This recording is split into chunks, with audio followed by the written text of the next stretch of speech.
ఇబ్బంది ఉన్నప్పటికీ కాణిపాకంలాగా జరుగుతున్నంత విగ్రహం అవి మా దగ్గర కొంచెం చాలామందికి ప్రచారం ఉంది, తెలియదు. కాబట్టి అవన్నీ చేయాలంటే కొన్ని మనం దాంట్లో సెంట్రైజ్ చేయాలి. మెయిన్ ఏంటంటే కొంచెం ట్యాంక్ అక్కడ ఆ బాత్రూమ్లో మాకు కంప్లైంట్స్ వస్తూ ఉంటాయి. అది ఎవరు అన్నదానం అనుకుంటుంటే అర్థంలో పెట్టిన ఆక్సిపేట్ చేసి అది బిల్డింగ్ ఫేక్ డాక్యుమెంట్స్ సంబంధించిన కోర్టులో ఆ పైన ప్రస్తుతం సో అన్నదానం అనేది ఒక ఆచారంగా ఉన్నప్పుడు మనం కొంచెం ఎక్స్పెక్ట్ చేసి అన్నదానం ఆధార చేసి మిగతా దేవాలయం ఉన్నట్టుగా సిట్టింగ్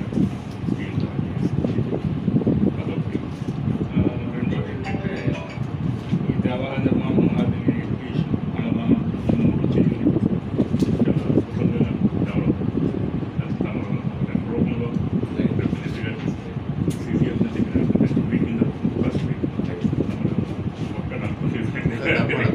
డిపార్ట్మెంట్ వాళ్ళు ఇంకా బోరింగ్ వేసుకున్నా ఈ మీరు మన ఆర్కియాలజీ డిపార్ట్మెంట్ మనం ఏం చేయాలని అదే మనం కొంచెం ఏదంటే నెక్స్ట్ చెప్తాం.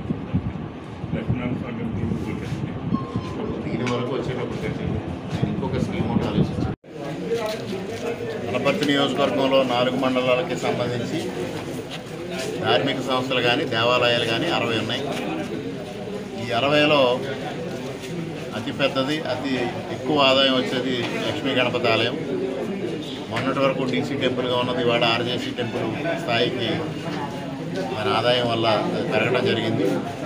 అదేవిధంగా మిగిలినవి 25 డీసీ టెంపుల్స్గా, మిగిలినవి ఏసీ టెంపుల్స్గా ఉన్నాయి. దీంట్లో కొన్ని దేవాలయాల్ని అభివృద్ధి చేయాల్సిన అవసరం ఉంది. నేను దాదాపు 20 రోజుల క్రితం దేవాదాయ శాఖ అధికారులతో అనపర్తిలో ఒక సమీక్ష నిర్వహించి దానిలో కొన్ని దేవాలయాల్ని అభివృద్ధి చేయాలనేది ఆలోచన చేయడం జరిగింది. దాంట్లో ముఖ్యంగా లక్ష్మీ గణపతి ఆలయం ప్రధానంగా అభివృద్ధి చేయాలి. ఎందుకంటే భక్తుల రద్దీ ఎక్కువ ఉంది, ఆదాయం ఉంది, కానీ అక్కడ వసతులు లేని పరిస్థితి, ఇబ్బందికరంగా అక్కడ దేవాలయం ఉన్న పరిస్థితుల్లో దాన్ని తప్పనిసరిగా అభివృద్ధి చేయాలి. అదేవిధంగా రంగంపేట మండలాన్ని తీసుకుంటే వడిసిలేరులో ఉన్న భజనారాయణ స్వామి ఆలయం, రంగంపేటలో ఉన్న శివాలయం, అనపర్తి మండలంలో రామవరంలో ఉన్న శివాలయం, అదేవిధంగా వల్లల మామిడాళ్ళలో ఏదైతే రామాలయం, సూర్యనారాయణమూర్తి దేవాలయాలు ఉన్నాయి వాటి ప్రాశస్త్యాన్ని బయట ప్రపంచానికి తెలిసేలాగా కార్యక్రమాలు చేపట్టాలి అనేది ఆలోచన చేయడం.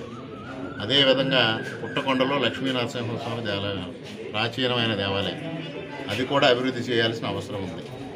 ఇవన్నిటి కోసం ఒక కార్యాచరణ రూపొందించాలని ఆ రోజు ఆర్జేసీ గారు, డీసీ గారు ఇద్దరి సమక్షంలో అధికారులను ఆదేశించడం, దానికి తగిన ప్రతిపాదనలు ఇవాళ డీసీ గారు తీసుకురావడం కూడా జరిగింది. ఈ లోపుగా ఎక్కువలో ఉన్న లక్ష్మీ గణపతి ఆలయం, గోలింగేశ్వర స్వామి ఆలయం, అదేవిధంగా వల్లల మామిడాళ్ళలో ఉన్న రామాలయం, సూర్యనారాయణమూర్తి దేవాలయం, 4 కిలోమీటర్ల పరిధిలో 5 దేవాలయాలు ప్రాశస్త్యమైన దేవాలయాలు ఉన్నాయి. వీటి ప్రాశస్త్యం గురించి, వీటి ప్రతిష్ట గురించి బయట ప్రపంచానికి తెలిసేలాగా దీన్ని ఒక టెంపుల్ టూరిజం హబ్గా తయారు చేయాలనే ఒక ఆలోచన కూడా నాకు రావడం, దానికి కేంద్ర ప్రభుత్వంలో ప్రసాద్ అనే ఒక పథకం ఉంది. దాని ద్వారా కనీసం 50 కోట్ల రూపాయల నిధులు ఈ 4 దేవాలయాల అభివృద్ధి, ఇక్కడ టెంపుల్ టూరిజం డెవలప్ చేయడానికి అతి తక్కువ అంటే 50 కోట్లు తీసుకొచ్చే వెసులుబాటు ఉంది.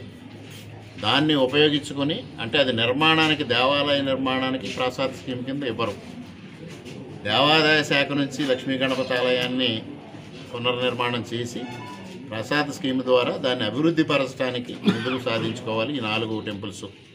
అదేవిధంగా గొల్లల మామిడాడు రామాలయం తీసుకుంటే ఆసియాలోనే అతిపెద్ద గోపురం అది. పూర్వీకులు అత్యద్భుతంగా అక్కడ నిర్మాణం చేశారు, అద్దాల మండపం, పెద్ద గోపురం. అదేవిధంగా సూర్య దేవాలయం, దక్షిణ భారతదేశంలో వైష్ణవ సాంప్రదాయంలో పూజలు అంటుకుంటున్న సూర్యనారాయణమూర్తి, ఏకైక సూర్యనారాయణమూర్తి గొల్లల మామిడాడు. ఈ ప్రాశస్త్యాన్ని బయట ప్రపంచానికి తెలియచేయాలి, దానికోసం కృషి చేయడం జరుగుతూ. రేపు ఎల్లుండి దేవాదాయ శాఖ మంత్రులు ఇక్కడ పర్యటన చేస్తామన్న నేపథ్యంలో ఈ విషయాలన్నీ వారి దృష్టికి తీసుకెళ్ళి ఈ నియోజకవర్గంలో ఇంకొక దేవాలయం కూడా ఉంది, పైన వీరభద్రేశ్వర స్వామి ఆలయం కూడా శిథిలావస్థకు వచ్చిన నేపథ్యంలో దాన్ని కూడా పునర్నిర్మాణం చేయాల్సిన అవసరం ఉంది. వీటిలో కనీసం ఒక 4-5 దేవాలయాలు దేవాదాయ శాఖ మంత్రి గారి ద్వారా ముందుగా దానికి తగిన ప్రతిపాదనలు రేపు తయారు చేసి ఎల్లుండి మంత్రి గారికి అందించే విధంగా వారిని కోరడం జరిగింది. వారు తయారు చేసి ఇస్తే ఎల్లుండి మంత్రి గారికి ఇచ్చి వచ్చే నెలలో జరగబోయే CGS సమావేశంలో ఇవన్నిటినీ ప్రతిపాదనలు ప్రభుత్వం ముందు ఉంచడానికి ప్రయత్నం చేస్తా ఉన్నాం.